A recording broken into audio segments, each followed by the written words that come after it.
नमस्कार, 7+ चैनल के prime time में आपका स्वागत है। मैं हूं मिताली सहगल। आई नजर डालते हैं इस वक्त के अहम सुर्खियों पर। प्रदेश के 20 जिलों में जिला गुड गवर्नेंस इंडेक्स हुआ जारी। गृह मंत्री अमित शाह ने वर्चुअल मोड से किया इसका शुभारंभ। शोपियां मुठभेड़ में आतंकी ढेर, सुरक्षा बलों और आतंकियों के बीच खबर लिखे जाने तक फायरिंग जारी। जम्मू में वीकेंड प्रतिबंध लागू, गैर जरूरी सभी दुकानें हुई बंद, अनाज मंडी में रहा सेल्फ वीकेंड लॉकडाउन। और जम्मू कश्मीर में कोविड मरीजों के लिए अलग से रखे डायलिसिस मशीनें, एम्स अवंतीपुरा को दी गई 272 कनाल भूमि। अब समाचार विस्तार से। केंद्रीय गृह सहकारिता मंत्री अमित शाह ने शनिवार यानी कि आज वर्चुअल माध्यम से जम्मू कश्मीर के जिला सुशासन सूचांक जारी किया। उन्होंने कहा कि प्रदेश में विधानसभा सीटों का निर्धारण करने के लिए परिसीमन प्रक्रिया चल रही है। जल्द ही विधानसभा चुनाव करवाए जाएंगे। वैसे ही जम्मू कश्मीर की स्थिति सामान्य होगी, उसे पूर्ण राज्य का दर्जा वापस दिया जाएगा। इस बात का आश्वासन लोकसभा में भी दिया गया है। उन्होंने कहा कि प्रदेश के कई विकास कार्य किए जा रहे हैं। इस वर्ष रिकॉर्ड संख्या में पर्यटक पहुंचे हैं। लोगों को सरकार की योजनाओं का सीधा लाभ मिल रहा है। सभी 20 जिलों का सुशासन सूचांक जारी करने वाला जम्मू कश्मीर पहला केंद्र शासित प्रदेश होगा। सुशासन सूचांक के इस मॉडल को बाद में देश के अन्य प्रदेशों में भी अपनाया जा सकता है। जम्मू कन्वेंशन सेंटर में हुए कार्यक्रम में केंद्रीय मंत्री डॉक्टर जितेंद्र सिंह, उपराज्यपाल मनोज सिन्हा, मुख्य सचिव डॉक्टर अरुण कुमार मेहता, भारत सरकार के प्रशासनिक सुधार और लोक शिकायत विभाग के अधिकारी व प्रदेश के प्रशासनिक सचिव इस अवसर पर मौजूद रहे। इस आधार पर जिलों की रैंकिंग बनाई गई है।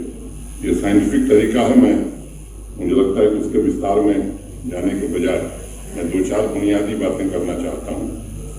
एक बार मैं मॉस्को गया था देश के पूर्व राष्ट्रपति जी के साथ, डॉक्टर प्रणब मुखर्जी के साथ। जाने के पूर्व एक बैठक थी, तो बैठक में उन्होंने एक बात कही कि हमारे यहाँ जो ब्यूरोक्रेसी है दुनिया के किसी देश से बेहतर है, लेकिन उसमें कई लोग हैं जो काम कैसे नहीं हो ये बेहतर जानते हैं बजाय इसके कि काम कैसे। मुझे लगता है कि इस मोड से हमें बाहर निकलने की जरूरत है। अगर किसी के पास ये गुण है तो इस गुण को थोड़ा कम करने की जरूरत है। काम कैसे हो, अगर ये हमारी दृष्टि में होगा तो मुझे लगता है कि उसका लाभ सामान्य व्यक्ति को ज्यादा मिलेगा। दूसरा, मैं जो परिणाम आए हैं उन जिलों को भी मैं बधाई देना चाहता हूँ।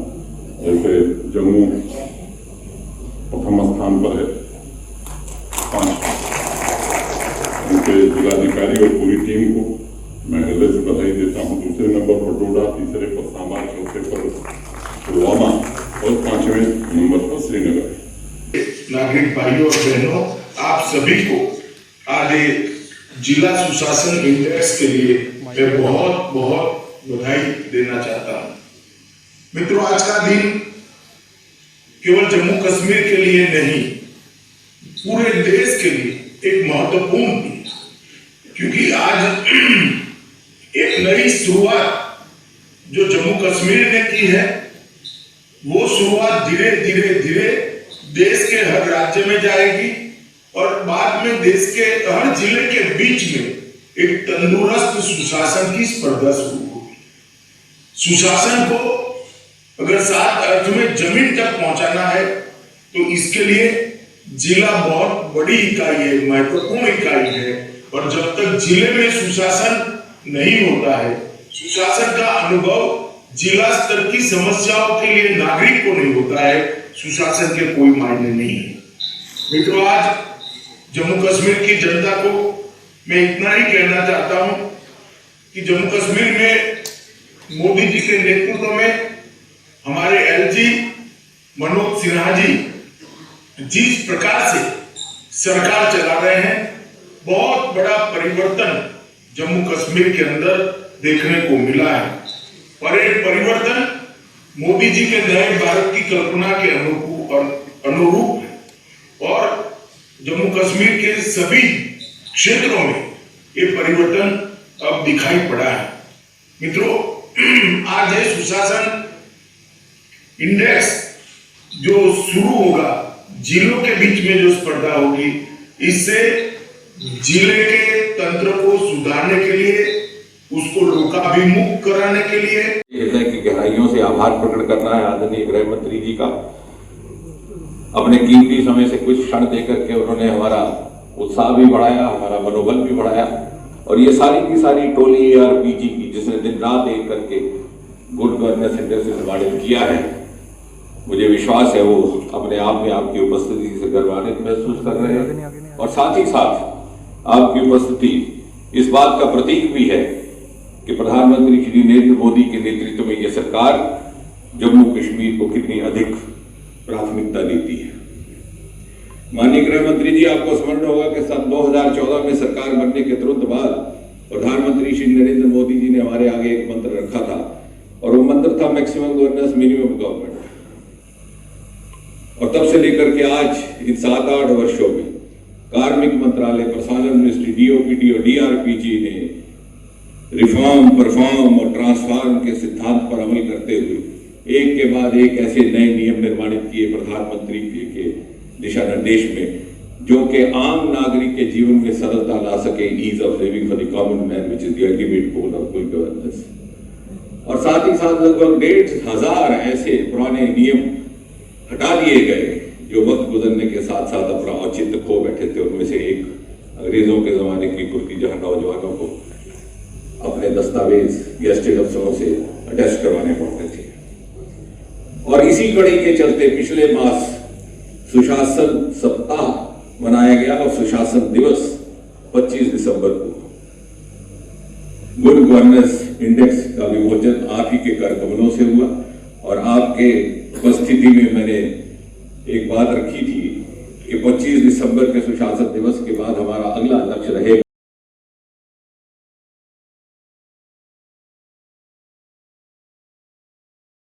बर्फबारी, बारिश की परवाह न करते हुए सुरक्षा बलों ने कश्मीर घाटी में आतंकवादियों के खिलाफ अपना अभियान जारी रखा हुआ है। दक्षिण कश्मीर के जिला शोपियां में जेपोरा किलबल इलाके के आतंकवादियों के छिपे होने की सूचना के बाद तुरंत ही जम्मू कश्मीर पुलिस के SOG के जवान सेना व CRPF के संयुक्त दल के साथ गांव में पहुंच गए और आतंकवादियों की तलाश शुरू कर दी।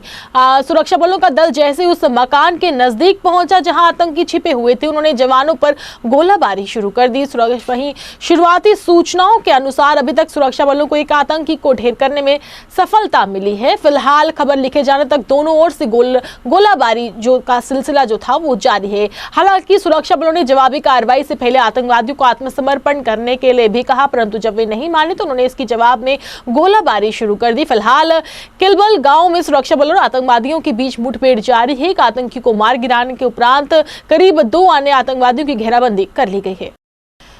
कोरोना महामारी की रफ्तार को कम करने के लिए प्रदेश प्रशासन की ओर से वीकेंड पर लगाए गए गैर जरूरी प्रतिबंध शनिवार को जम्मू में भी लागू हुए। प्रशासन की ओर से शुक्रवार दोपहर 2 बजे तक ये प्रतिबंध लगाए गए थे, लेकिन जम्मू में शुक्रवार को पूरा दिन सभी बाजार खुले रहे। शनिवार को सुबह से ही शहर में गैर जरूरी सामान की सभी दुकानें बंद रही। प्रतिबंधों के बीच केवल दूध, दही, फल, सब्जी, बेकरी व दवाई की दुकानें खुली रही। इस प्रतिबंध को लागू करवाने के लिए पुलिस भी अलर्ट है और शहर में किसी भी गैर जरूरी सामान की दुकानों को खोलने की अनुमति नहीं दी जा रही है। हालांकि इस दौरान ट्रांसपोर्ट सेवाएं सामान्य रूप से जारी रही, लेकिन प्रतिबंधों के बीच सवारियों की कमी रही। अब ये प्रतिबंध रविवार को भी लागू रहेंगे और सोमवार सुबह 6 बजे के बाद शहर के सभी बाजारों में दुकानें एक साथ खुलेंगी। जम्मू की सबसे बड़ी थोक अनाज मंडी वेयर हाउस में शनिवार को सेल्फ वीकेंड लॉकडाउन रहा। Trader federation warehouse Nehru market ने गत दिनों घोषणा की थी कि कोरोना महामारी की चेन को तोड़ने के लिए मंडी शनिवार व रविवार को बंद रहेगी। आज शनिवार को मंडी में सभी दुकानें बंद रही। अब ये मंडी भी सोमवार को ही खुलेगी। कि जैसा आप सब जानते हैं कि गवर्नमेंट की तरफ से, एडमिनिस्ट्रेशन की तरफ से नॉन एसेंशियल सप्लायर को लॉकडाउन था और सैटरडे संडे को लॉकडाउन जो है नॉन एसेंशियल सप्लायर को है। और हम जो है एसेंशियल सप्लायर थे और हमें 7 दिन काम करने का मौका मिला था। और मैं समझता हूँ एक ट्रेडर फेडरेशन वेयर हाउस जो है सोशल रिस्पॉन्सिबिलिटी देखते हुए हम जो है जम्मू का पूरा देखते हुए कि अगर जम्मू नॉन एसेंशियल सप्लायर जो है पूरे बंद रहेंगे, पूरा जम्मू हमारा बंद रहेगा और हमें भी ज़रूरत है कि हम भीड़ को कम करें, भीड़ को ख़त्म करें, भीड़ को ब्रेकअप करें। और उसी के तहत हमारी एडवाइजरी कमेटी ने ये जो फैसला लिया है वीकेंड लॉकडाउन का। और आज देख रहे हैं कि सैटरडे संडे को पूरा वेयर हाउस नेहरू मार्केट बंद है। मकसद एक ही है, जो कोरोना का प्रकोप जो तीसरी लहर जो बढ़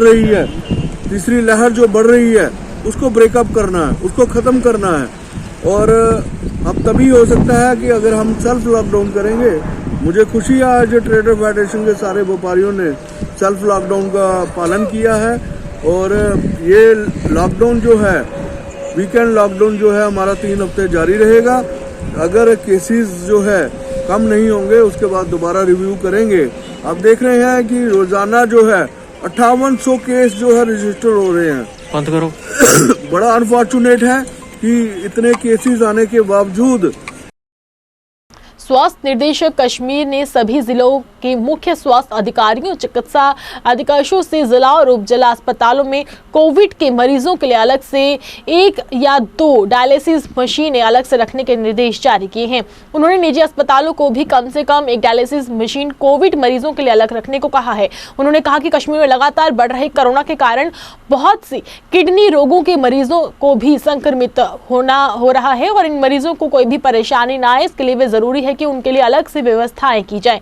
जम्मू कश्मीर प्रशासन ने अखिल भारतीय आयुर्विज्ञान संस्थान अवंतीपुरा के लिए 272 कनाल और जम्मू का अधिग्रहण किया है। ये एम्स दक्षिण कश्मीर के पुलवामा जिले के अवंतीपुरा में बन रहा है। राजस्व विभाग में भूमि अधिग्रहित करने की अधिसूचना जारी की है। ये एम्स भी प्रधानमंत्री विकास पैकेज के तहत ही बनाया जा रहा है और इस पर कुल 1828 करोड़ रुपए का खर्च आ रहा है। वहीं साल 2025 में इसे पूरा करने का लक्ष्य रखा गया है। केंद्रीय लोक निर्माण विभाग इसका निर्माण करवा रहा है। भारी बर्फबारी के बावजूद डटकर खड़े हैं हमारे जवान। थोड़ी सी ठंड पड़ने पर और पारा नीचे गिरने पर हम अपने घरों में दुबकर बैठ जाते हैं। तो ठंड में हम 2-2 रजाई ओढ़कर सोते हैं कि कहीं हमें ठंड ना लग जाए। वहीं हमारे सेना के जवान बर्फीली तूफानों में भी भारत माता की सेवा के लिए डटकर खड़े हुए हैं। वहीं LOC पुंछ में हमारे जवान डटकर अपनी ड्यूटी कर रहे हैं और आप देख सकते हैं कि इसमें भारतीय सेना के जवान बर्फीले तूफान में भी अपनी ड्यूटी कर रहे हैं। वहीं आप देख रहे हैं कि घुटनों पर बर्फ में खड़े होकर अपनी ड्यूटी निभाते दिखाई दे रहे हैं। हमारे जाबाज सैनिकों ने हमेशा अपने शौर्य और पराक्रम से देश का मान ऊंचा किया है। हमें भारतीय सैनिकों के जज्बे और बहादुरी के तमाम किस्से और वीडियो देखने को मिलते हैं, लेकिन हमारे 7+ चैनल की टीम वहां पहुंची और इस वीर जवानों को देखकर दंग रहेगी। यकीनन आपको अपने जवानों पर गर्व होगा। आप देख सकते हैं कि ये जाबाज भारतीय सैनिक बर्फीले तूफान में अपने हाथों में राइफल लेकर घुटनों तक भरे बर्फ में खड़े हैं।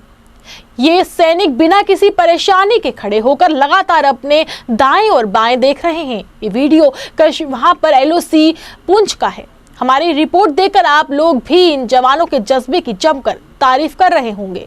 पुंछ पे LOC पुंछ पे तैनात हो और इतनी बर्फबारी हो चुकी है और फिर भी सामने दुश्मन की पोस्ट हैं, और किस किस्म की चुनौतियां और किस किस्म की आपकी तैयारी है?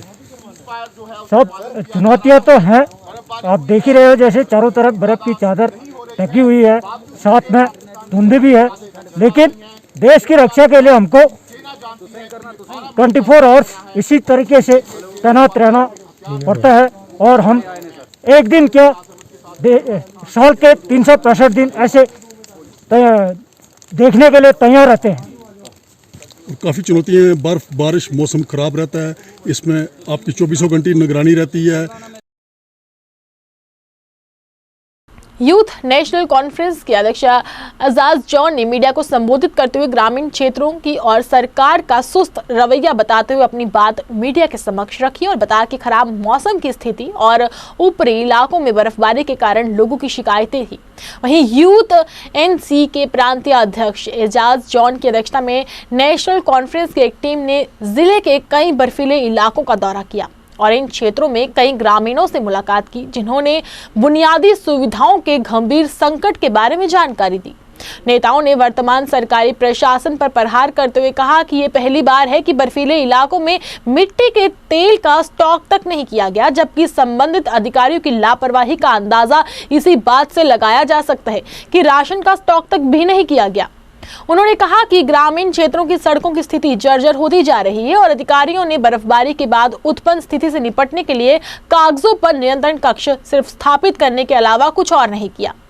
जमीनी स्तर पर देखें तो वहां पर कुछ भी नहीं है। ज्यादातर बर्फीले इलाकों में कटर मशीनें भी उपलब्ध नहीं है, जो स्पष्ट रूप से दिखाती हैं कि सड़कों के अवरुद्ध होने की स्थिति में कोई प्रयास नहीं किया जा सकता।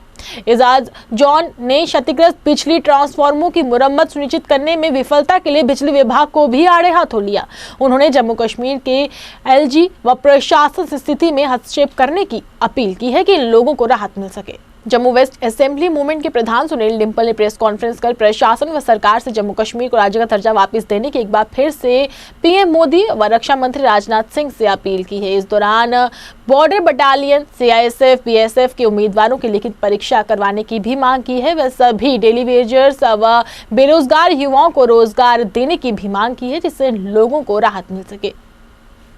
राजनाथ सिंह जी से, प्रधानमंत्री नरेंद्र मोदी जी से और होम मिनिस्टर अमित शाह जी से ये जानना चाहते हैं कि आप करोड़ों लाखों रुपए के विज्ञापनों के ऊपर आप जो खर्च कर रहे हैं, लेकिन जमीनी स्तर के ऊपर कुछ भी नजर नहीं आ रहा है और हमारे बेरोजगार 30 लाख बेरोजगार नौजवान हो गए हैं और उनमें से जो बॉर्डर बटालियन के एस्पायरेंट्स हैं, बच्चे बच्चियां हैं, वो जम्मू की सड़कों के ऊपर प्रदर्शन धरने कर रही हैं जगह जगह प्रेस क्लब में, और सीआईएसएफ के बीएसएफ के बच्चे प्रदर्शन कर रहे हैं और जो बॉर्डर बटालियंस के बच्चों के हमें पूरे जम्मू के 10 जिलों से और कश्मीर के 10 जिलों से, डोडा, किश्तवाड़, भद्रवाह, पुंछ, राजौरी,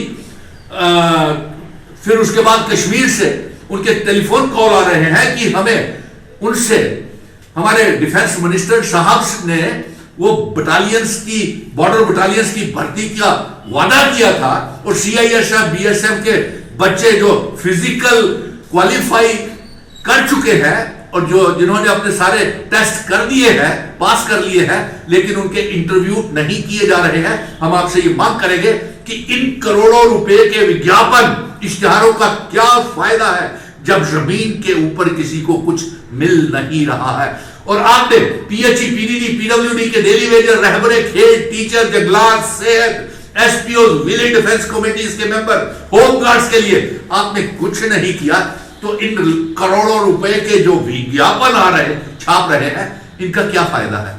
इसी बात को लेकर के हमने आज पत्रकार वार्ता रखी है और हम ये संदेश रक्षा मंत्री जी से भेज रहे हैं कि आपने 2019 में बॉर्डर बटालियन के साथ आपने वादा किया था।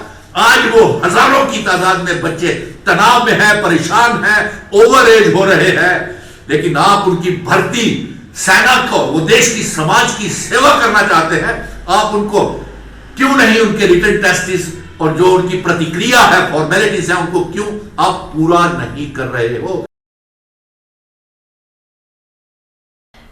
सैनिक सतीश भगत की पुण्यतिथि पर ग्रामीण लोगों ने मड़ के गुड़ा सिंगू गांव में स्थित स्मारक पर पहुंचकर भावपूर्ण श्रद्धांजलि दी और इस वीर की सेवाओं को याद किया। 2017 में कुपवाड़ा सेक्टर में आतंकवादियों से लोहा लेते हुए सतीश शहीद हो गए थे।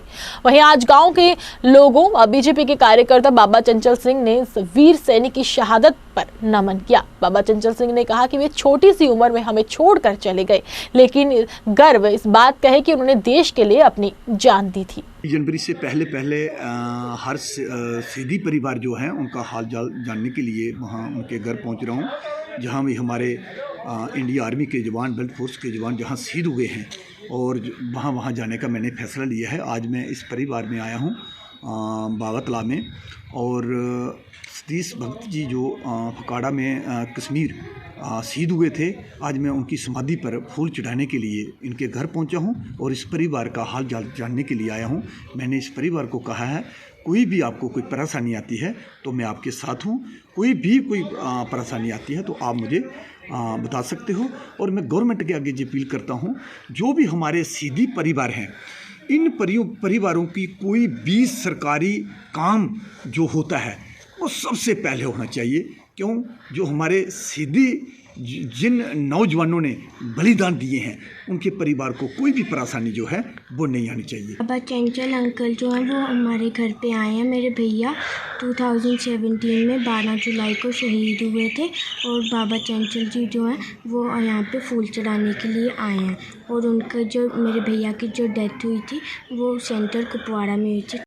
JKUT human rights council of India chairman Sanikant Chib ने आज मीडिया के जरिए प्रशासन के प्रति अपनी नाराजगी व्यक्त की। इस दौरान कल JKSSB की रद्द हुई परीक्षा पर भी सवाल खड़े किए। इस दौरान सनीकांत चिब का कहना था कि सरकार एक तरफ वीकेंड लॉकडाउन लगा रहा है और दूसरी तरफ परीक्षा केंद्रों में SOPs व सरकार द्वारा दिए गए गाइडलाइंस का पालन भी नहीं किया जा रहा। ये बहुत ही निंदनीय है। देखिए, मैं कोरोना के चलते आप देख सकते हैं कि हमारे एडमिनिस्ट्रेशन ने काफ़ी SOPs को जो है इशू किया हुआ है और जैसे चलते कि आप देख सकते हैं वीकेंड लॉकडाउन इम्पोज किया हुआ है। उसके साथ साथ जो हमारे JKSSB के जो एग्ज़ाम हैं वो कल भी हो रहे हैं, परसों भी आने वाले हैं। उसके बाद भी जो है एग्ज़ाम काफ़ी तादाद में स्टूडेंट वहाँ पे अपना क्वालिफाई करेंगे। लेकिन मुझे बताइए यहाँ पे SOPs को फॉलो क्यों नहीं किया जा रहा? यहाँ पे क्यों SOPs को जो है उसकी धज्जियाँ उड़ाई जा रही हैं? अगर आप लोगों ने सब चीज़ें मरने पे या शादियों पे पाबंदियाँ लगा दी हैं, गैदरिंग मार्केट पे अपना मार्केट जो है बंद कर दी है, लेकिन इस चीज़ को लेकर आप क्यों इनिशिएटिव ले रहे हो कि स्टूडेंट के साथ ही खिलवाड़ करना? स्कूल कॉलेजेस ट्यूशन सेंटर्स वो आपने बंद कर दिए, लेकिन यही पर्टिकुलर क्यों आपने इस चीज को जो है आज भी जो कोरोना के चलते अपना कंटिन्यू रखा? क्योंकि आपको सिर्फ लोगों से पैसे लेने हैं, ना कि किसी की जान की परवाह है। जहां आपको पैसे लेने होते हैं वहां आपको जान की परवाह ना करते हुए आप स्टूडेंट हो कोई भी हो उसको आप बीच में धकेलते हो।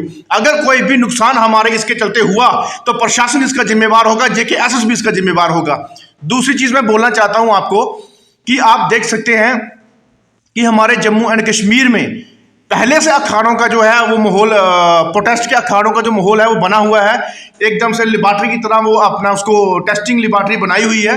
आप कल भी देख सकते हैं, मुझे देख के बड़ा दुख हुआ कि हैंडीकैप भी हमारे रोडों पे जो है वो प्रोटेस्ट करने के लिए मजबूर हो चुके हैं। जाने कि इससे शर्म की बात नहीं है हमारे प्रशासन के लिए, हमारे लीडरान के लिए, हमारी यहाँ की जो है पिछली सरकारों के लिए और सेंटर की सरकार के लिए कि हैंडीकैप भी आज रोड पे आ चुके हैं कि इससे बड़ा जो है बाकी धक्का हमारे जम्मू और कश्मीर के लिए क्या होगा। तो मैं चाहता हूं कि ऐसी हालत जम्मू कश्मीर में जो आपने बनाई है इसको जल्द से जल्द सुधारने की कोशिश करें। अगर आपने इसको नहीं सुधारा तो आने वाले दिनों में यहाँ पे आंदोलन होंगे और यहाँ पे आपके खिलाफ आवाजें उठेंगी और आपके जो दरवाजे हैं दफ्तरों के, जहां आपके पॉलिटिशियन लीडरों के, वहां पे बैठ के धरने दिए जाएंगे, ना कि प्रेस क्लब के बाहर। कठुआ के लखनपुर में पुलिस ने पशु तस्करी को विफल कर दिया। आपको बता दें कि एक ट्रक की आड़ में पशुओं को लेकर ले जाया जा रहा था। उस ट्रक में ईंट रखी हुई थी, उसी के आड़ में पशुओं को आगे की ओर ले जाया जा रहा था, यानी कि पशु तस्करी की जा रही थी, जिसे जम्मू कश्मीर के सतर्क जवानों ने विफल करते हुए पशु तस्करों को दबोच कर इस गैंग का पर्दाफाश किया। वहीं पुलिस ने तस्करों को पकड़कर आगे की कार्रवाई शुरू कर दी है। अखनूर की तहसील पगरवाल में कबड्डी खेल प्रतियोगिता करवाई गई, जिसे युवाओं ने जमकर हिस्सा लिया। वहीं इस मौके पर बीजेपी के state executive member Narendra Singh बाऊ उपस्थित रहे। वहीं इस दौरान नरेंद्र सिंह बाऊ ने कहा कि युवाओं द्वारा खेल प्रतियोगिताएं करवाई जा रही है, जो कि बहुत ही अच्छा कदम है, जिससे युवा फिट रहेगा, तंदुरुस्त रहेगा और आगे बढ़ पाएगा और साथ ही नशों से भी दूर रहेगा, जिससे जो है भारत मजबूत होगा और विकास की ओर बढ़ेगा। सबसे पहले तो मैं मुबारकबाद देना चाहता हूँ अपने शम विधानसभा क्षेत्र के परगवाल ब्लॉक को, क्योंकि एक बहुत ही अच्छा प्रयास है, खासकर छन्नी ताना की तरफ से जो बाबा सिद्ध गौरिया के नाम पे जो टूर्नामेंट का यहाँ पे आयोजन हुआ है। पिछले 2-3 दिनों से ये टूर्नामेंट लगातार चल रही है और खासकर यहाँ पे छोटी बच्चियाँ, खासकर लेडीज़, अपने छोटी गर्ल्स के लिए भी यहाँ पे मैंने सुना है कि कल इसका भी बच्चों का खासकर मैचेस हुए और आज यहाँ पे सेमीफाइनल मतलब के लिए टोटल 4 टीमें थी। जैसे उसमें एक फोर्ड है और दूसरी यहाँ पे एक फोर्ड के साथ जो मुकाबला हुआ वो जम्मू यूनाइटेड के साथ हुआ और उसके साथ ही यहाँ पे छन्नी लोकल जो यहाँ की एक टीम और मतलब डिस्ट्रिक्ट कठुआ की एक टीम, और ये सब में एक बहुत ही मनोरंजन हुआ और ख़ासकर अभी एक साइड से तो खोड़ फाइनल में पहुंच चुकी है और दूसरी टीम का अभी फाइनल में पहुंचना अभी पीछे है। और मैं ये कहना चाहता हूं कि इसी टाइप से, इसी तरह के जो प्रयास है जो गांव की तरफ से हो रहे हैं और खासकर हमारे बच्चों के लिए और हमारे बच्चियों के लिए, और ऐसे ही प्रयास रहने चाहिए जिससे समाज हमारा नशे के मतलब नशा जिसमें ख़त्म हो। क्योंकि नशा आजकल एक परिवार को, मतलब जिस परिवार में नशा आ जाता है वो परिवार ही खत्म हो जाता है। और गांव की तरफ से एक अच्छा एक प्रयास है और जिसकी वजह से और आने वाला टाइम हमारा और हम आने वाला देश हमारा तंदुरुस्त और स्पष्ट रहेगा। जिला सांबा के सब डिवीजन गढ़वाल में पड़ते गांव रघुचक में पंच यशपाल शर्मा को अपने खेत से 5-6 गुब्बारे के साथ बंधा हुआ एक पाकिस्तानी झंडा, खेत की तारबंदी के साथ एक सफेद कागज पर कुछ पाकिस्तानी मोबाइल नंबर लिखा हुआ मिला, जिससे उसने तुरंत गढ़वाल पुलिस को सूचित किया। सूचना मिलते ही एसएचओ गढ़वाल राकेश शर्मा अपनी टीम के साथ वहां पहुंचे और झंडे को अपने कब्जे में लेकर थाने में ले गए। वहीं आगे की जांच की जा रही है कि आखिरकार ये नंबर किस चीज के हैं।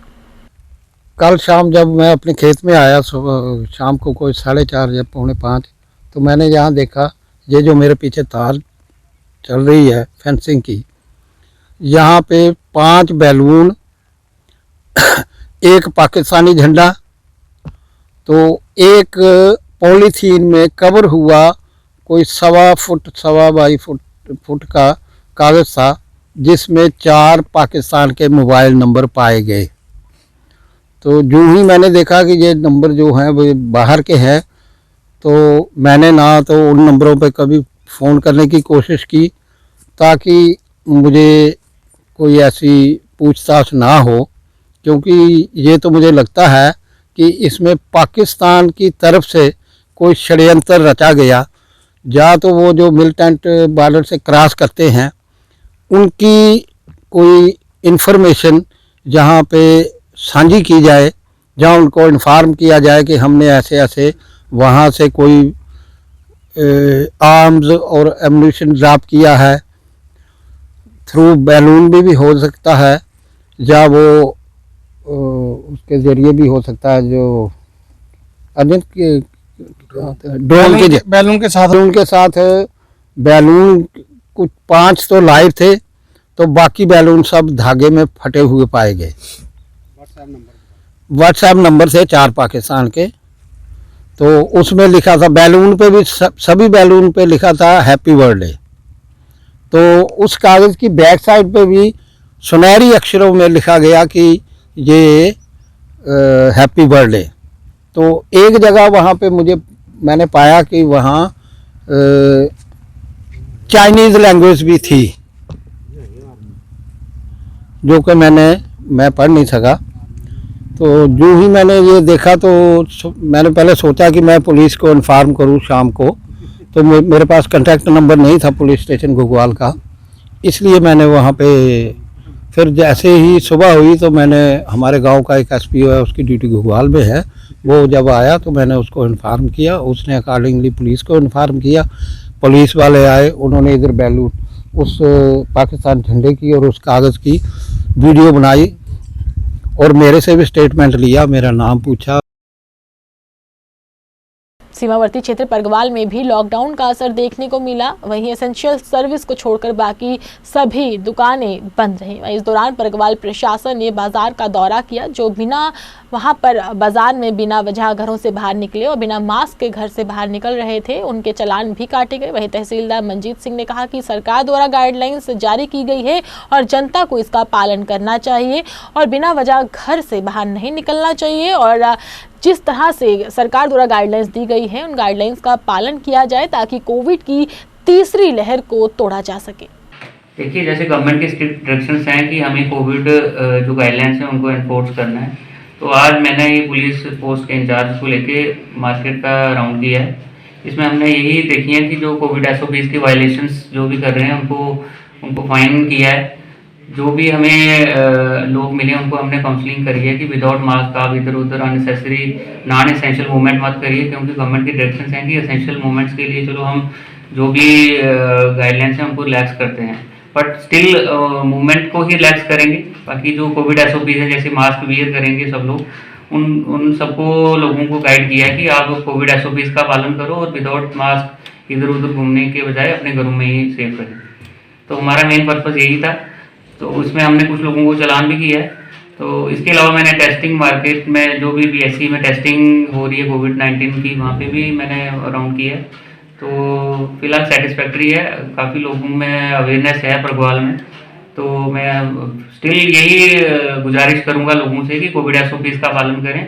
आपको हम अननेसेसरी तंग करना हमारा मोटिव नहीं है। हमारा यही मोटिव है कि आप लोग सेफ रहें, आपकी फैमिली सेफ रहें, आपके घरों के अंदर छोटे छोटे बच्चे हैं, बुजुर्ग हैं, उनको एटलीस्ट उनके बारे में सोच के ही आप कोविड SOPs का पालन करें, क्योंकि उन लोगों की इम्यूनिटी काफ़ी वीक रहती है।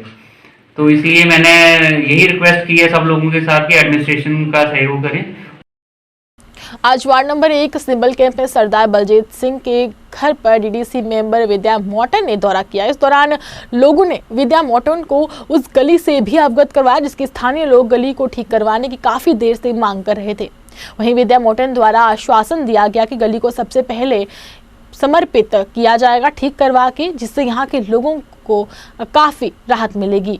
वहीं लोगों ने खुशी जताते हुए राहत की सांस ली। इस मौके पर सरदार जितेंद्र सिंह, अशोक सम्याल, अरविंदर कुमार, सचिन शर्मा, अन्य लोग उपस्थित थे जिन्होंने इस पर अपनी खुशी व्यक्त की और विद्या मोटन का शुक्रिया अदा किया। आइए चलते चलते एक बार फिर से नजर डालते हैं इस वक्त की अहम सुर्खियों पर। प्रदेश के 20 जिलों में जिला गुड गवर्नेंस इंडेक्स हुआ जारी। गृह मंत्री अमित शाह ने वर्चुअल मोड से किया इसका शुभारंभ। शोपियां मुठभेड़ में आतंकी ढेर, सुरक्षा बलों और आतंकियों के बीच खबर लिखे जाने तक फायरिंग जारी। जम्मू में वीकेंड प्रतिबंध लागू, गैर जरूरी सभी दुकानें हुई बंद, अनाज मंडी में रहा सेल्फ वीकेंड लॉकडाउन। और जम्मू कश्मीर में कोविड मरीजों के लिए अलग से रखे डायलिसिस मशीनें, एम्स अवंतीपुरा को दी गई 272 कनाल भूमि। 7+ चैनल के प्राइम टाइम में बस इतना ही। मुझे हमें टीम को दीजिए इजाजत और आप देखते रहिए 7+ चैनल। नमस्कार।